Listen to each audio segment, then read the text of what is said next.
Olá pessoal, vamos dar sequência então no nosso treinamento. Nós paramos no item 23 dos regimes de bens de capital. Aqui rapidamente para deixar claro para vocês que foram mantidos os benefícios que nós tínhamos, principalmente em relação a PIS e COFINS. Também agora a gente encontra a manutenção desses benefícios na legislação de IBS e CBS. Por exemplo, reporto, rede, renaval, então tudo isso vai ser mantido. Antes o foco disso era PIS e COFINS, agora a gente vai ter uma extensão desse tratamento tributário diferenciado para IBS e CBS. Mas isso também ainda falta regulamentação. Já tem previsão, tem alguns artigos específicos para isso, mas ainda falta bastante regulamentação. Outro ponto é a questão dos créditos de IBS e CBS. Isso foi bastante discutido, isso foi um pleito antigo em relação à matéria. Em relação a bens de capital, ou seja, máquinas, equipamentos que são adquiridos, principalmente como investimento na atividade fabril, está previsto que o crédito de IBS e CBS vão ser feitos de forma integral e imediata na aquisição dos bens. Isso implica dizer que nós não temos mais aquela modalidade de crédito em 1,48avos, como nós temos no ICMS, toda aquela obrigação de SIAP, bloco G. Então tudo isso também cai. Agora o crédito ele é imediato. Em relação a PIS e COFINS, a gente já está acostumado porque desde 2012 já tem a previsão para tomar crédito de forma imediata e integral para algumas atividades. Para outras, o contribuinte ainda tinha que observar o crédito em 1,48avos, o contribuinte ainda tinha que observar o crédito sobre a depreciação. Então agora não mais o crédito vai ser imediato e integral. Uma boa previsão pensando em investimentos. Também está previsto que o Poder Executivo ele pode em algum momento, em alguma medida, desonerar também os bens de capital. De que forma? De forma que isso não seja tributado nem na importação, então pode ser, ainda não está valendo, tá? Vai depender do poder discricionário do Poder Executivo, instituir algum tipo de diferimento ou suspensão de IBS e CBS no momento da importação, ou até mesmo dentro do mercado nacional. Isso é legal para evitar também eventual acúmulo de crédito. Uma vez que a compra me gera um crédito imediato integral, pode ser que, em função do volume da aquisição, do valor envolvido, pode ser que o contribuinte tenha ali um acúmulo de crédito de saldo credor. Então, seria bem importante, seria bem legal se realmente isso fosse instituído para o contribuinte já comprar um bem de capital sem a tributação. Se bem que, e por outro lado, está previsto a devolução dos créditos, como eu falei várias vezes para vocês. Então, se está prevista essa devolução dos créditos, também não deveria ser um problema a operação vir tributada se na sequência eu tenho a devolução. A gente está falando ali de um gap de até 6 meses para ter essa devolução. Então, a gente está falando de um fluxo de caixa dos contribuintes. Item 24 da nossa apostila, pessoal, a gente começa a tratar então de cashback. Aqui eu vou passar bem rapidamente, porque isso aqui envolve um aspecto bem específico da população e envolve também pessoa física. Então, a gente, como o foco aqui do nosso treinamento, do nosso curso, é tratar do contribuinte empresa, né, do ponto de vista da pessoa jurídica, então aqui a gente só vai dar uma pincelada bem rápido para entender esse assunto. Então, está previsto desde a Constituição, né, desde a Emenda Constitucional 132, e foi um pleito também importante, a possibilidade de instituição de um cashback, ou seja, de uma devolução de IBS e CBS para os contribuintes. Então, isso passou na Emenda Constitucional. Isso está previsto aqui na Lei Complementar 214, mas também com uma menção ou algumas passagens bem importantes, delegando boa parte do mecanismo ao regulamento que vai vir. Então, o que nós temos aqui realmente são só os contornos do cashback. Está previsto, então, que vai valer para CBS e IBS. Está previsto que ele engloba ali pessoas, a unidade familiar de baixa renda, que tem lá o cadastro único dos programas sociais, o CAD único. Então, são essas pessoas que vão ter direito a pleitear algum tipo de cashback, de devolução de IBS e CBS. Basicamente, vai atingir, então, pessoas ou renda familiar mensal per capita de até meio salário mínimo nacional. Então, eu olho ali para a família e vejo ali no mix da família se a renda mensal ali de cada pessoa chega até meio salário mínimo. Se caso sim, aí sim essa família vai ser elegível para efeito de cashback. Então, tem que ter o CAD único e tem que observar isso também. Além de ser residente em território nacional, óbvio, e também ter situação regular de CPF. Então, por enquanto, a gente tem isso previsto. Adicionalmente, a lei complementar fala então que o regulamento vai tratar e vai disciplinar do tema, mas nós encontramos ali algumas previsões que já foram tratadas na própria lei complementar. Como, por exemplo, a gente já tem ali restituição de 100% de CBS e 20% de IBS, ou seja, o contribuinte vai pagar pelo tributo, porque, como eu falei para vocês, o adquirente, quando compra alguma coisa agora, ele paga pelo tributo por fora, então quem suporta o ônus do tributo é sempre o adquirente. Então nós estamos falando de pessoas de baixa renda que entram desse contexto, que vão em algum momento pagar o tributo e que vão ter acesso à possibilidade de devolução.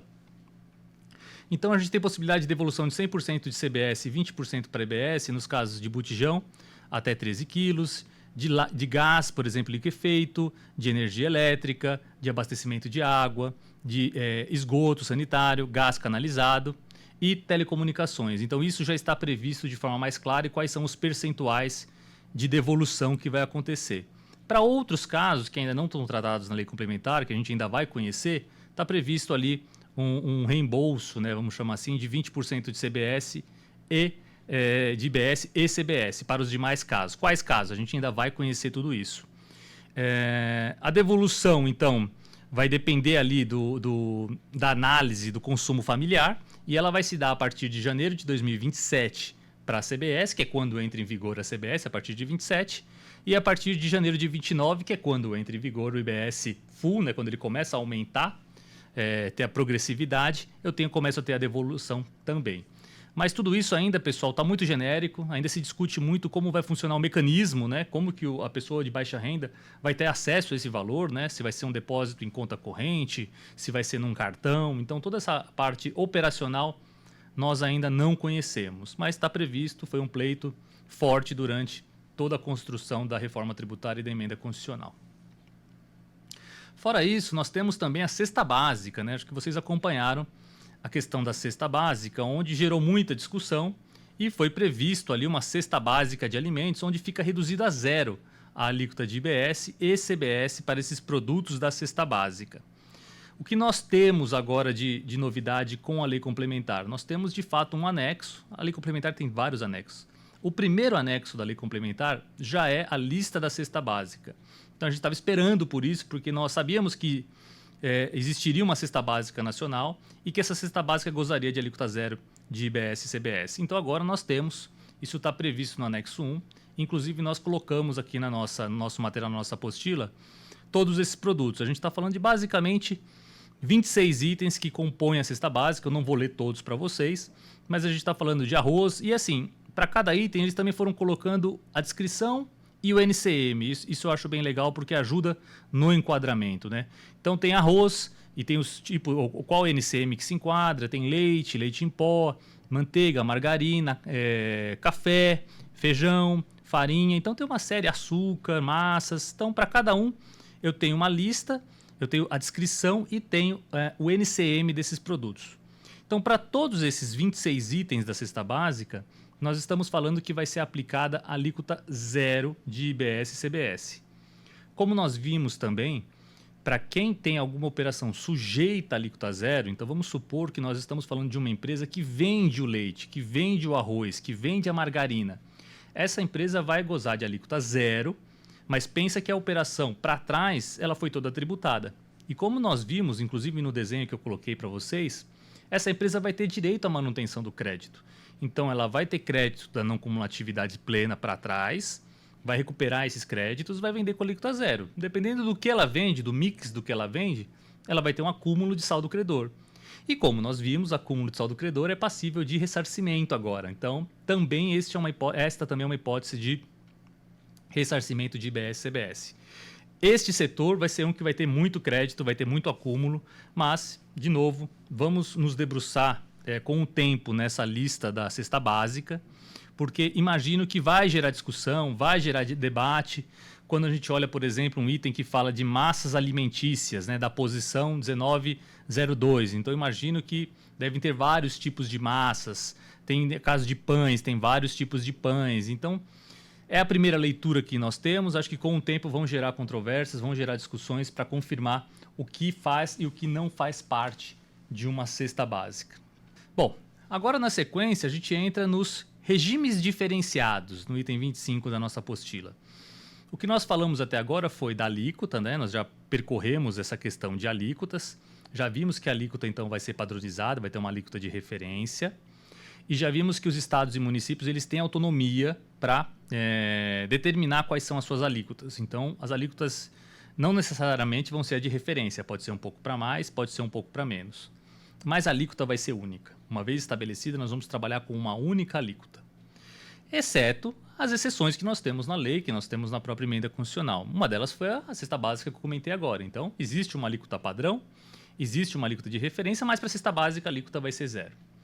Na sequência do texto que a gente vai estudar, nós entramos nos regimes diferenciados e tudo isso estava previsto também na Constituição Federal. Então, são hipóteses que a gente vai entender que tem algum tipo de tratamento que foge um pouquinho dessa regra, dessa alíquota padrão. Mas pensem que a alíquota padrão sempre serve de referência, tá? Então, dando aqui sequência, nós entramos no primeiro item de operações que gozam de uma redução de alíquota em 30%, tá? Então, o contribuinte vai pagar 70% da alíquota de referência. Então, veja a importância da alíquota de referência, veja a importância da alíquota de estados e municípios. Eu não vou ter que pesquisar uma alíquota para estas operações. Eu sei qual é a alíquota daquele estado combinado com o município e eu vou aplicar um redutor em 30% nessas hipóteses que eu vou falar aqui para vocês. E assim vai valer também para os outros casos na frente de 60% e outras hipóteses. Mas o que passou, né, depois, isso foi na reta final, né, da discussão da emenda constitucional, o que passou foi uma redução em 30% para casos de serviços, basicamente, mas são os serviços profissionais, né? Então, são aqueles que são exercidos, que exercem atividades intelectuais de natureza científica, literária ou artística, submetida à fiscalização por conselho profissional. Então, nós estamos falando de serviços profissionais e que dependem de algum tipo de fiscalização de conselho. O que nós temos nessa lista de redução em 30%?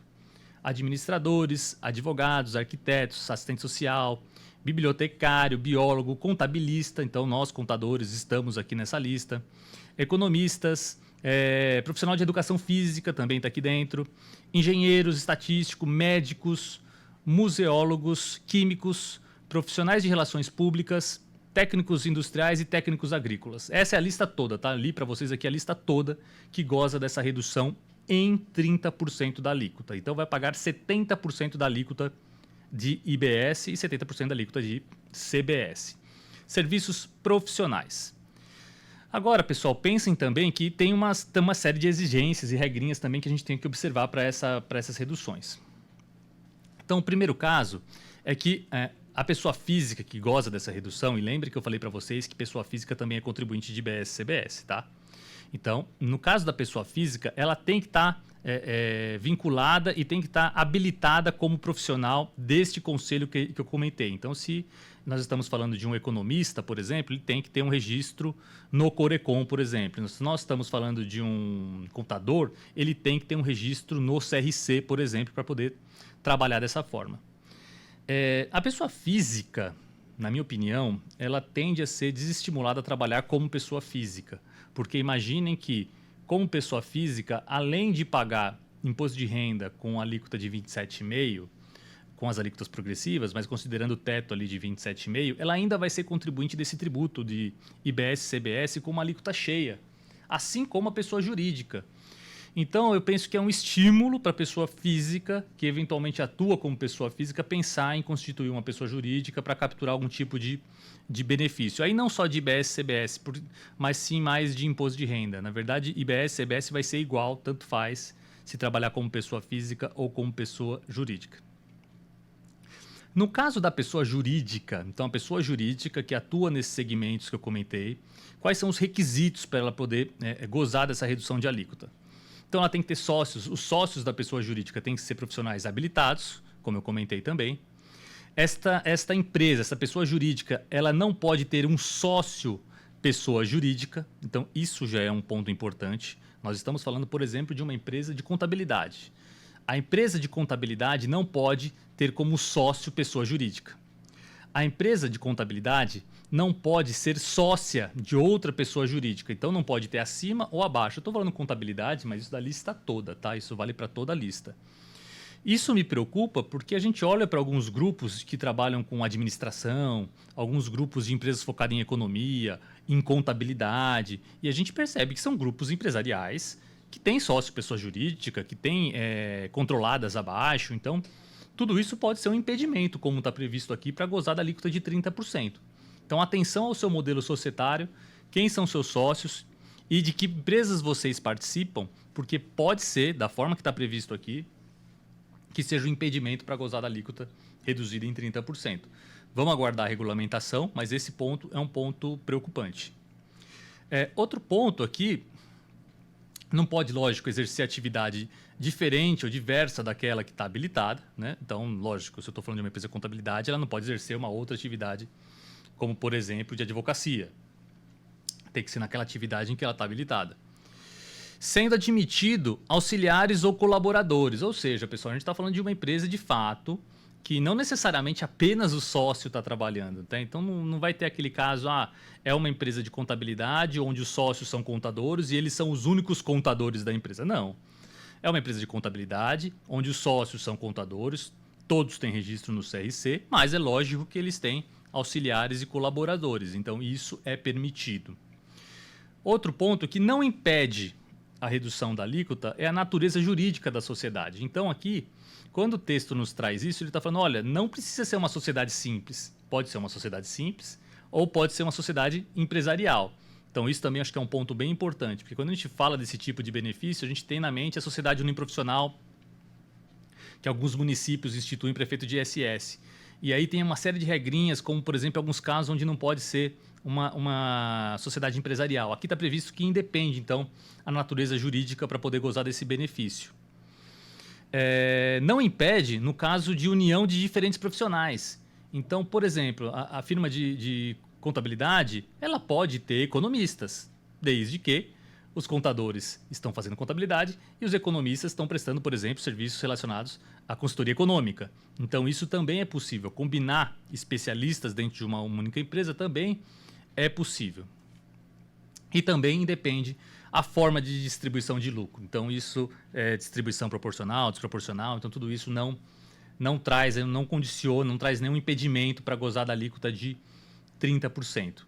Então, para esses setores, goza da alíquota de 30%. Se você tiver fornecedores, e provavelmente você tem, que são advogados, que são administradores, que são contadores. Então, todo esse pessoal, quando vier a nota fiscal, você vai receber com uma redução de alíquota em 30%.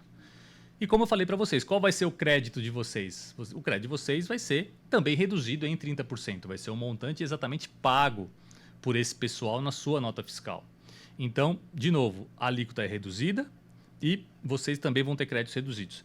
E para a empresa de contabilidade, de advocacia, médico que está aqui dentro, que tem uma alíquota reduzida na saída, os créditos da não cumulatividade também são permitidos e são créditos cheios. Então, a alíquota reduzida em 30% na saída não impede a manutenção do crédito ou não obriga um crédito também reduzido em 30%. Então, o crédito vai ser integral decorrente daquilo que o fornecedor pagou na etapa anterior da cadeia. Tá? Então, esses são os casos que nós temos de redução em 30% de alíquota. Fora isso, nós temos também redução em 60% das alíquotas. E aí nós temos também uma listinha, também estava previsto na Constituição, e agora a lei complementar nos traz muito mais clareza em relação a isso. Então nós estamos falando de serviços de educação, saúde, dispositivo médico, mais alimentos, casos de alimentos que não estão na cesta básica. Nós estamos falando de insumo agropecuário, produtos agropecuários. Então tem uma listinha também de operações que gozam ou vão gozar de uma redução em 60%, ou seja, vai pagar 40% da alíquota de referência ou da alíquota do Estado e município. Olhando um pouquinho, a lei complementar então nos trouxe agora mais regulamentação e nos trouxe a definição de quando se enquadra e não se enquadra essa redução em 60%. Então, por exemplo, no serviço de educação, nós temos uma tabelinha, nós temos uma lista de produtos que se enquadram como serviço de educação. Então, a gente tem serviço de educação infantil, inclusive creche, fundamental, ensino médio, técnico. Nós temos ensino superior, pós-graduação, extensão e sequência da pós-graduação. O que eu senti falta aqui, pessoal, que não tem, é ensino relacionado a idiomas, por exemplo, não está aqui. Então, o que tem aqui são ensino de línguas nativas de povos originários, isso está previsto. Aula de inglês não está previsto aqui como redução de alíquota em 60%. Então, pessoal, peço atenção, dá uma olhadinha nessa apostila. A tabelinha é bem curta mesmo, é basicamente isso que eu comentei para vocês. A gente está falando de infantil, fundamental, médio, técnico, ensino superior e pós-graduação. Esse caso específico de línguas de povos originários. Tem caso específico, deixa eu ver aqui, para pessoas com deficiências também tem uma previsão específica. Tudo isso está dentro de um anexo também da lei complementar, mas só, tá? Outros tipos de aulas que poderiam ser qualificadas como educação, como, por exemplo, não sei, de tecnologia ou qualquer outro gênero que vocês possam pensar, não estão capitulados aqui como passíveis de redução em 60%. O que mais nós temos aqui? Então, é uma lista curta, acho que vai ter muita discussão em relação a isso. Serviço de saúde também tem redução em 60% para serviço de saúde. E aí veio uma lista extensa de que são serviços de saúde. E nós não estamos falando necessariamente de serviços médicos, tá? Então, essa lista é extensa e nos traz, por exemplo, psicologia, nutrição, farmacêutico, fisioterapia, cuidado de idosos. E a gente tem até casos aqui funerários que se enquadram como serviços médicos. Então, serviços ligados à saúde, tá? Então, não necessariamente nós estamos falando de médicos, mas sim todo um grupo de saúde que goza desse benefício. Na nossa apostila, nós não colamos a tabela toda porque ela é muito extensa, mas a gente menciona aqui que está tudo no anexo 3 da lei complementar. Então, peço para vocês darem uma olhadinha nesse anexo 3. Nós temos também, pessoal, dispositivos médicos. Dispositivos médicos também tem uma listinha, que é o anexo 4 da lei complementar, que também determina quais são as hipóteses que nós temos de dispositivos médicos. Peço para vocês também darem uma olhadinha. Temos também redução para dispositivos de acessibilidade próprio para pessoas com deficiência. Então, também tem um anexo, também tem uma lista com toda a NCM, produtos que se enquadram como produtos para pessoas com deficiência. Temos medicamentos. Medicamentos, pessoal, não tem uma lista. A única coisa que está disposto é que todo medicamento registrado na Anvisa ou produzido por farmácia de manipulação gozam da redução em 60% da alíquota. Ou seja, não tem uma listinha. Todos os medicamentos que são tratados, registrados por Anvisa ou farmácia de manipulação gozam dessa redução. Diferente de outros medicamentos que a gente vai ver mais para frente. Então, aqui nós estamos na redução em 60%. Todos vão gozar da redução em 60%. Temos alimentos também destinados ao consumo humano. Tem mais um anexo também, o anexo 7º. Ele traz todos os alimentos aí que gozam de redução em 60%. Eu falei para vocês daqueles que são cesta básica. Então, cesta básica, alíquota zero, aqueles 26 itens. Fora isso, também tem uma outra lista de alimentos que gozam de redução em 60%. E se o alimento estiver nas duas listas? Vale, lógico, a mais benéfica. Então, vai ser a cesta básica e vai ser a alíquota zero. Então, de novo, nós temos outra lista de alimentos que gozam de redução de alíquota em 60%. Temos produtos de higiene pessoal e limpeza consumidos por famílias de baixa renda. Aqui, basicamente, nós temos 7 itens só, tá? Então, nós temos redução para sabão, nós temos para escova de dente, para pasta de dente, para papel higiênico, água sanitária, sabão em barra e fraldas. Isso goza de uma redução de alíquota em 60%. São considerados na lei produtos de higiene pessoal, onde atinge ali, onde é mais relevante para as famílias de baixa renda. Fora isso, nós temos ainda produtos agropecuários, aquícolas, pesqueiros, florestais, extrativistas, vegetais in natura. Então, todos os produtos agropecuários que são vendidos, fornecidos in natura, gozam também da redução em 60%. Então, para esse caso, não tem uma lista, tá, pessoal? Insumos agropecuários e aquícolas. Nós temos, então, para todos os insumos agropecuários, também uma redução em 60% da alíquota. E também tem um anexo que nos traz também quais são esses produtos. O que a gente está falando aqui? Fertilizantes, inseticidas, corretivos, vacinas. E não só produtos ou bens materiais, a gente está falando também de serviços. Então, tem serviços agronômicos, serviços veterinários, serviços de engenharia florestal. Então, todo este grupo do agronegócio, de insumos agropecuários e aquícolas, eles gozam de redução em 60%. Então, vejam que quem está no agronegócio tende a ter muitas compras com redução de alíquota em 60%, porque a gente está falando de basicamente todos os insumos que permeiam ali o agronegócio. Tá? Então, o agronegócio tende a ter compras beneficiadas, o que faz muito sentido, porque a gente vê que boa parte dos produtos que vão sair no momento da venda vão gozar ou de redução de alíquota zero, por ser cesta básica, ou vão gozar também de redução em 60%, porque está no grupo dos alimentos que eu comentei com vocês. Então, faz sentido também a etapa da anterior ser, de certa forma, desonerada. Está previsto também para esse grupo do agronegócio, esses produtos que são considerados insumos no agronegócio, também está previsto o diferimento. Então, vai ficar diferido também a operação em relação a IBS e CBS nas etapas anteriores da cadeia. Então, não só a etapa anterior ou esses produtos vão gozar de uma alíquota reduzida, mas a etapa anterior toda vai ser reduzida como forma de diferimento. E essa é uma das únicas hipóteses de diferimento que nós temos na lei complementar. E o que é o diferimento? Bom, todas as etapas da cadeia não vão pagar IBS e CBS, né? Então fica diferido para o próximo da cadeia, até que um deles, de fato, utilize isso como insumo. E depois vão dar o tratamento tributário da saída com o benefício ou com o tratamento da saída. Então, é uma forma também de estimular o setor agro e também de impedir que o setor agro tenha acúmulos de saldo credor. Porque imagina, mesmo vindo com uma alíquota reduzida em 60%, muito provavelmente o que o agro vai vender vai ser alíquota zero. E aí necessariamente ele teria acúmulo e toda vez ele teria que ficar pleiteando ressarcimento. Então o setor agro conseguiu aqui estabelecer um diferimento na operação, não tributando ou não sendo tributada a etapa anterior da cadeia.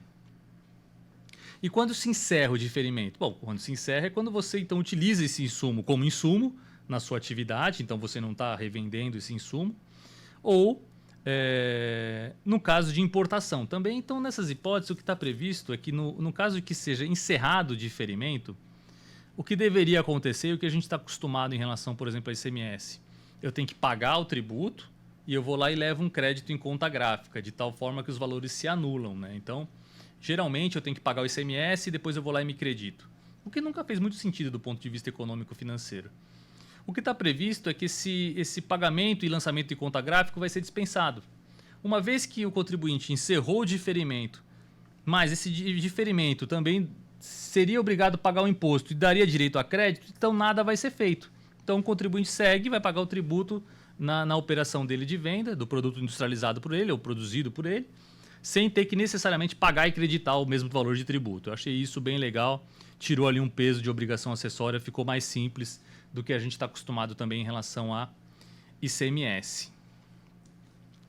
Fora isso, a gente tem previsão também para produção nacional, artística, cultural, de eventos jornalísticos e audiovisuais. Também tem uma listinha do que se enquadra, como, por exemplo, espetáculo teatral, circo, dança, shows musicais, feiras, negócios. Então, tudo isso goza também de redução de alíquota em 60%.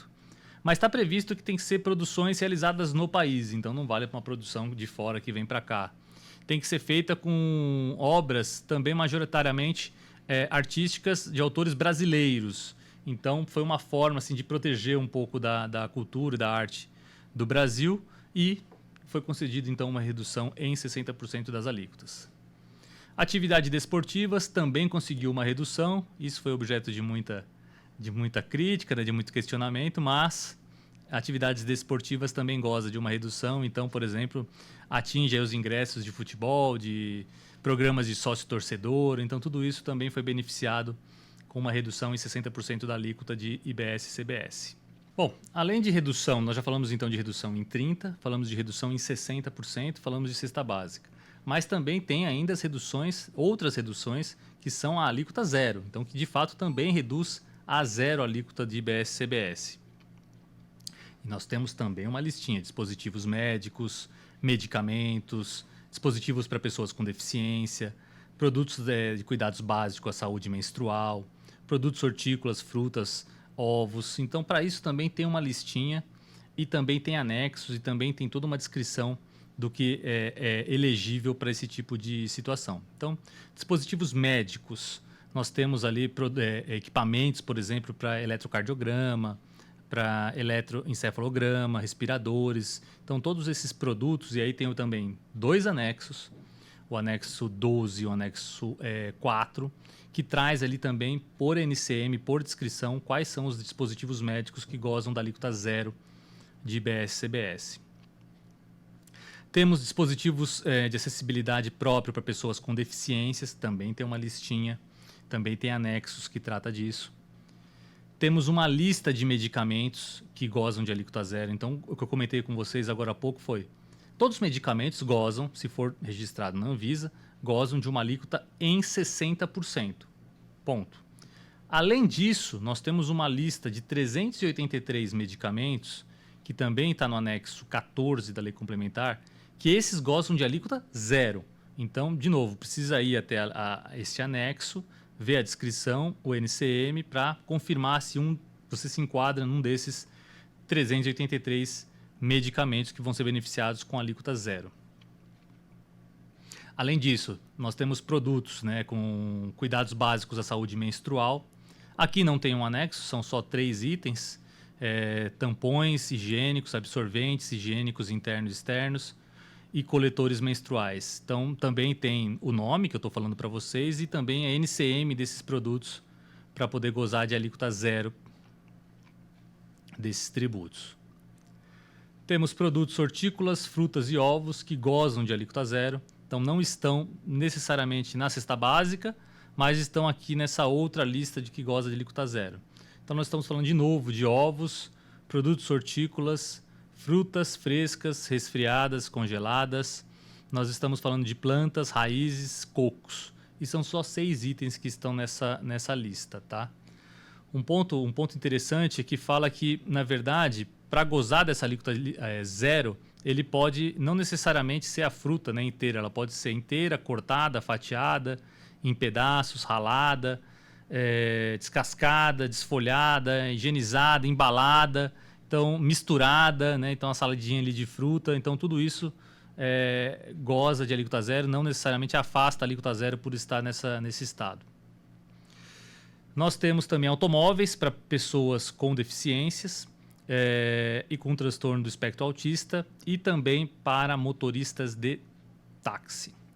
Este aqui eu não coloquei toda a lista de exigência no material, pessoal. Peço que vocês depois vejam lá na Lei Complementar com mais detalhe, mas a lista é bem extensa de condições, de regras que tem que ser observada para as pessoas se beneficiarem da redução alíquota zero, tá? Então, a lista de exigências, de laudos, de certificação para você atestar que você tem realmente, que você é elegível em função desse tipo de deficiência física, visual, auditiva, mental, severa ou profunda, e até mesmo a questão do espectro autista. Tudo isso vai ter que ser comprovado e tem uma lista bem extensa de regras que tem que ser observadas, tá?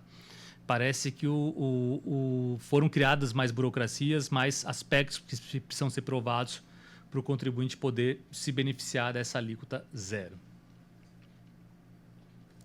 Fora isso, isenção também. Agora, então, falamos de redução de alíquota, 30%, falamos de redução 60%, redução a zero, cesta básica, temos também isenção. Isenção, nós temos só uma hipótese dentro dessa legislação, que é o transporte público de passageiros, né? O transporte coletivo, rodoviário, metroviário, urbano, suburbano e metropolitano. Então, o transporte público ele foi beneficiado aí com a isenção de IBS e CBS. Lembrando, isenção não dá direito a crédito.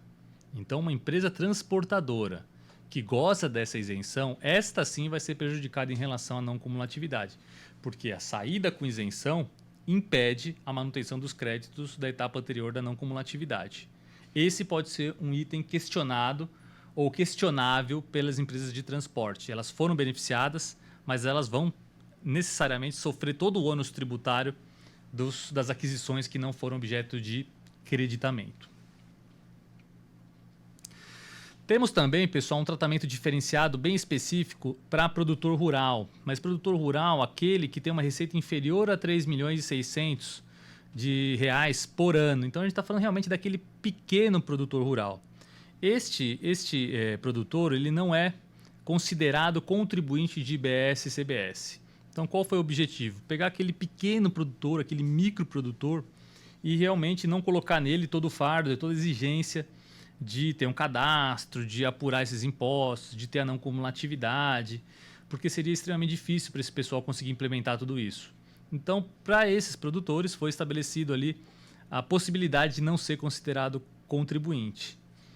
Por outro lado, esse produtor pode, em caso de opção, ele pode ser contribuinte de IBS e CBS regularmente.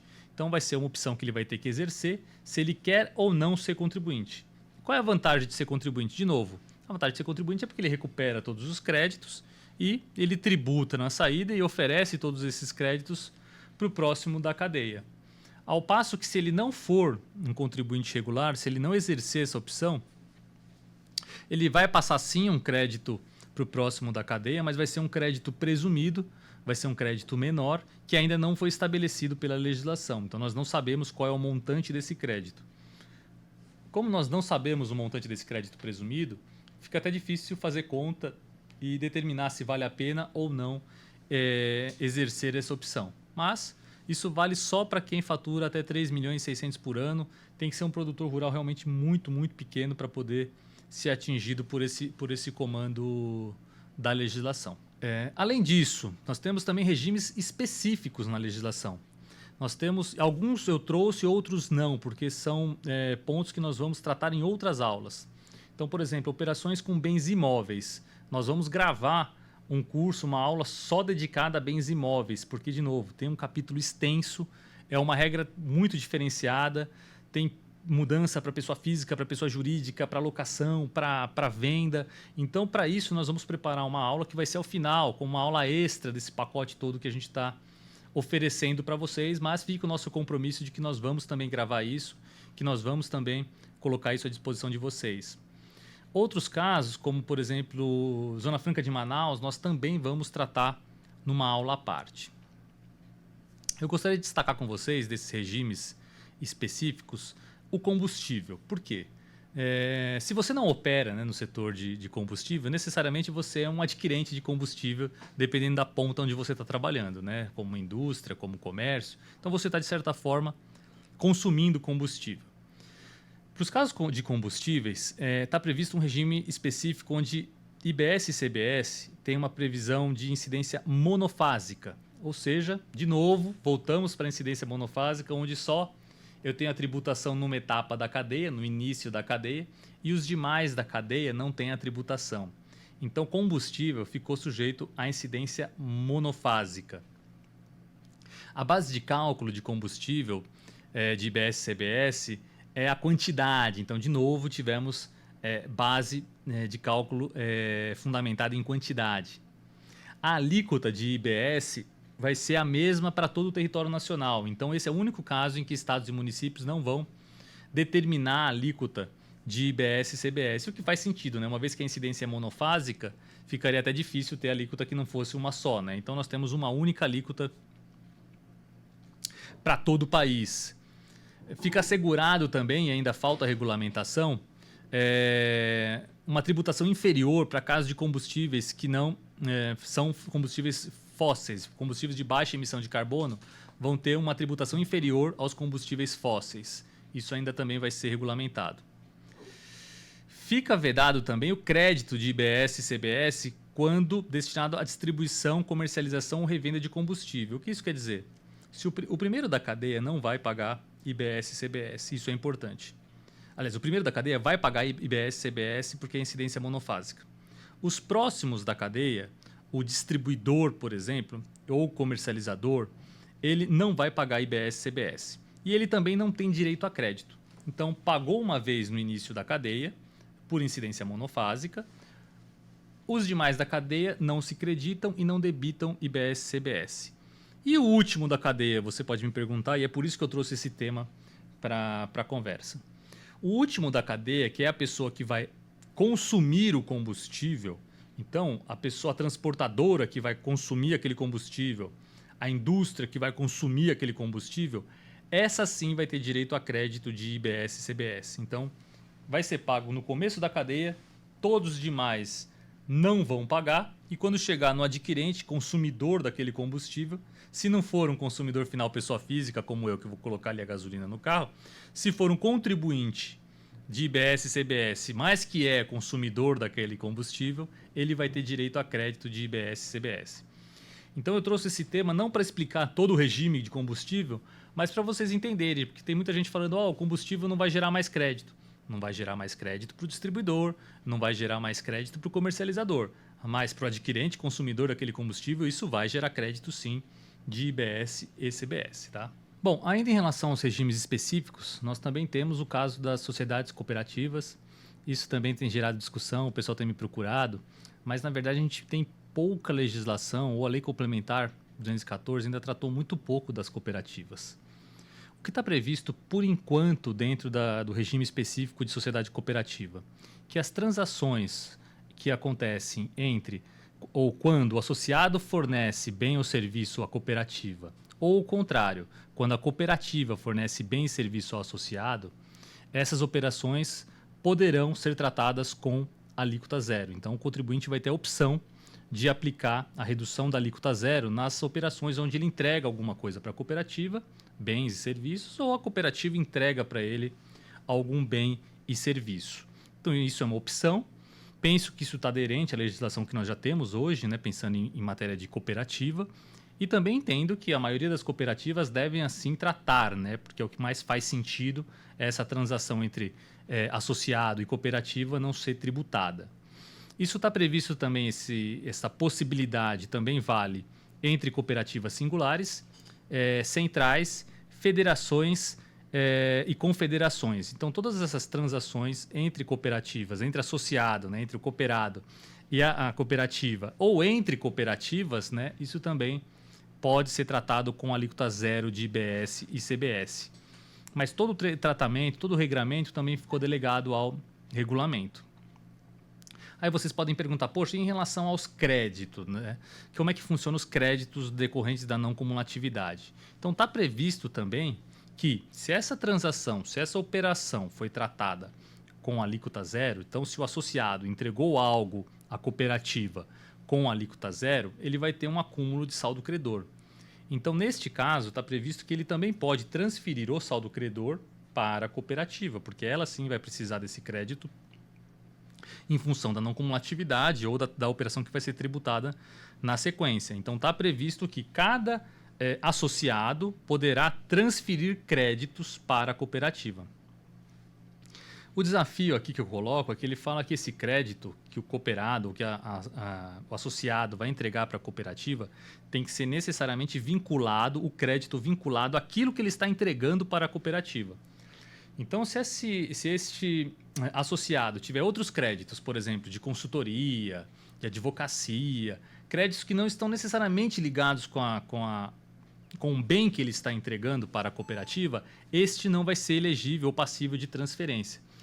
Então, isso me preocupa um pouco porque vai gerar um baita controle, que ainda não foi estabelecido, onde as cooperativas vão ter que, de fato, separar o que é um crédito vinculado àquilo que eu estou entregando e o que é um crédito vinculado à manutenção do associado, para aí sim saber o que pode transferir e o que não pode. De qualquer forma, também está previsto que o acúmulo de crédito é passível de ressarcimento. Então, se o associado não transferir esse crédito, eu entendo que ele vai ser passível de ressarcimento em função da regra geral de não cumulatividade. Então, ele pode entregar com a alíquota zero, esse crédito da não cumulatividade ele transfere para a cooperativa poder utilizar isso na forma de crédito. Então, basicamente é isso que nós temos ainda previsto em matéria de cooperativas na legislação. Tá? Eu entendo que no regulamento deve vir muito mais texto, muito mais aspectos de controle. Ainda nos regimes específicos, nós temos um regime específico para bares e restaurantes. Então, eu estou aqui no item 26.5 da nossa apostila, onde está previsto que bares e restaurantes eles têm uma redução de alíquota em 40%. Então, realmente foi um pleito, bares e restaurantes, eles conseguiram uma redução em 40% das suas alíquotas. Isso vale, então, para bares, restaurantes, inclusive lanchonetes. A redução não se aplica sobre bebida alcoólica. De novo, a bebida alcoólica ficou de fora. Não estão sujeitos a esse regime a alimentação, fornecimento de alimentação para a pessoa jurídica sob contrato. Então, de fato, a gente tem alguns lugares que preparam comida e entregam comida para a pessoa jurídica sob algum tipo de contrato de fornecimento. Esse pessoal não está dentro desse benefício, então não se considera, não estão sujeitos a esse tratamento, à alimentação fornecida para a pessoa jurídica sob contrato. E também não estão sujeitos a esse regime, esse é um ponto de atenção. Produtos alimentícios e bebidas não alcoólicas adquiridas de terceiro, não submetidos a preparo no estabelecimento. Aqui também um ponto que eu fiquei na dúvida e até coloquei aqui, né? O que seria, então, preparo no estabelecimento, né? Como que isso vai ser tratado? E o que vem pré-preparado para um bar? E o que vem pré-preparado para um restaurante? Aquilo que o pessoal só esquenta ou tem ali já está praticamente pronto. Ah, comprei uma coxinha, só vou esquentar. Já comprei um brigadeiro, vou revender. Isso tudo não é feito, não é preparado no estabelecimento. Isso já vem de fora. Da forma que está aqui, não estaria sujeito a esse regime diferenciado. Acho que aqui falta um pouco mais de regulamentação ou pode complicar muito a vida de bares e restaurantes que trabalham dessa forma. Então, da forma que está previsto, não goza da alíquota de 40%. E bebidas alcoólicas, como eu falei, ainda que preparadas no estabelecimento. Então, se você preparar ali uma caipirinha, um drink, qualquer coisa, isso não vai estar sujeito à redução de alíquota. Então, pense que o contribuinte de bar e restaurante ele vai ter que separar receita de bebidas alcoólicas, de não alcoólicas e daquilo que ele preparou ou não preparou no estabelecimento. Ou seja, começou a ficar trabalhoso também o tratamento tributário de bar e restaurante. O que fica excluído da base de cálculo de IBS e CBS para bar e restaurante? A gorjeta, o valor da gorjeta, ela não vai ser incluída na base de cálculo, desde que ela seja repassada integralmente ao empregado. Então, de novo, vai ter toda a discussão de como eu demonstro que aquela gorjeta, de fato, foi repassada ao empregado, né? Então, será que isso vai ser via nota fiscal? Vai ser por dentro? Será que eu vou fazer o split na hora do pagamento? Será que eu vou ter que entregar o dinheiro por fora pro empregado? Como que vai funcionar esse controle? Também não está claro. Só está claro que a gorjeta não entra na base de cálculo desde que repassada integralmente ao empregado, ao garçom, ao cozinheiro, enfim, não pode ser um dinheiro da empresa. Desde que o seu valor não exceda 15%. Então, não vale lá a gorjeta de 20%, por exemplo, que alguns lugares estão cobrando. Não vale para efeito de exclusão dessa base de cálculo. E, deixa eu ver aqui mais. Os valores não repassados aos bares e restaurantes pelo serviço de entrega e intermediação de pedidos por plataforma digital. Então, isso também fica excluído da base de cálculo, né? Os valores, então, repassados para entregadores que a gente tem, para motoboy, isso tudo também não vai ser base de cálculo de IBS e CBS. E até coloquei uma dúvida aqui, como que vai controlar tudo isso? Porque geralmente isso tudo já está dentro do preço, né, do produto, né? Já está dentro do preço da comida, dentro do preço do alimento. Então vamos ter que separar isso também.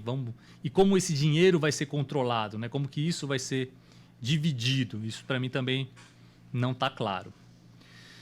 Outro ponto que eu já comentei com vocês lá no começo da não cumulatividade é que aquisições feitas em bares e restaurantes não dão direito a crédito para o contribuinte adquirente. Então, de novo, sem motivo nenhum, para poder oferecer esse tratamento diferenciado em 40%, o adquirente foi penalizado no não creditamento de IBS e CBS. Esse é um ponto que eu entendo que fere ali o texto constitucional, porque a ideia é que fosse beneficiado o bar e restaurante, e não que esse benefício fosse prejudicar o próximo da cadeia no momento do creditamento. Porque vai ser pago IBS e CBS, com uma redução em 40%, mas vai ser pago. Então, por que não o próximo da cadeia tomar o crédito com a redução em 40% daquilo que foi pago? Enfim, está sendo objeto de muita crítica também. Ainda nos regimes específicos e no mesmo grupo de bares e restaurantes, nós também temos hotéis, que são serviços de hotelaria, parques de diversão e parque temático. Esse pessoal todo também, essas empresas, esse setor também conseguiu uma redução da alíquota em 40%. No caso de hospedagem, de hotelaria, a gente está falando do serviço de hotelaria, bem como outros serviços que estão dentro do preço da hospedagem. Então, tudo aquilo que está dentro do preço da hospedagem goza da redução em 40% da alíquota de IBS e CBS. E aqui eu coloco outras coisas, como por exemplo, dentro de um hotel você não tem só serviços que estão dentro do valor da hospedagem. Você tem geralmente tem outros serviços ali dentro. Então, se você tiver uma lavanderia, se você pedir algum serviço, não sei, massagem, estética, outras coisas que geralmente tem em algum tipo de hotel, tudo isso vai ser à parte. Então, o hotel só vai poder se beneficiar da alíquota de redução em 40% do serviço de hospedagem, daqueles serviços que estão já embutidos na hospedagem. E aqui eu coloquei um ponto também que é o café da manhã, não está previsto. Então vamos ter de novo uma discussão, porque café da manhã em muitos hotéis está dentro do preço da hospedagem. Alguns hotéis cobram por fora, alguns hotéis já consideram isso no preço da hospedagem. Da forma que está previsto, eu entendo que o café da manhã, como está dentro do serviço da hospedagem, vai ter o tratamento de redução em 40% também como sendo hospedagem. Mas não tem essa previsão legal na Lei Complementar 214, talvez isso venha então posteriormente. E de novo, os serviços de hotelaria, parque de diversão e temático. Diversão e temático vamos deixar um pouco de lado, né? Mas hotelaria também está previsto que não passa direito a crédito para o adquirente. Então, se você colocar algum empregado ficar hospedado num hotel a trabalho, ainda assim está previsto que isso não vai dar direito a crédito. Por quê? No texto legal que trouxe a redução em 40% para os serviços de hotelaria como um regime específico, vedou o direito a crédito do adquirente. Também, de novo, igual ao bar e restaurante, eu entendo que passou um pouco do limite e talvez esse não era o objetivo constitucional do assunto. Por fim, nós temos um regime diferenciado para a CBS, que eu comentei com vocês lá, acho que no primeiro, segundo slide, onde eu falei para vocês, IBS e CBS caminham juntos. São idênticos, vai ter uma harmonização para esses tributos, exceto a única hipótese de diferença que nós temos por enquanto na legislação e que já estava previsto na Constituição é a questão do ProUni. Então, o ProUni fica reduzido a zero a alíquota de CBS, e não tem nenhum tratamento diferente para IBS. Então, aqui de fato foi ali um copia e cola de PIS e COFINS, porque PIS e COFINS nós temos redução a zero para PIS e COFINS em operações que envolvem o programa, né, o ProUni. E geralmente nós não temos o mesmo tratamento de uma forma geral para ISS. Então isso foi mantido. Então para a CBS ficou a alíquota zero, para a IBS não tem nenhum tratamento diferenciado, exceto o que nós vimos, né, por exemplo, de escolas. Nós já vimos que tem redução também para escolas, né? Então, mas aquele benefício vai valer. Se for o ProUni, vai valer aquele para a escola e vai valer zero para a CBS em função dessa previsão específica. E assim nós fechamos então, pessoal, a parte de regimes diferenciados.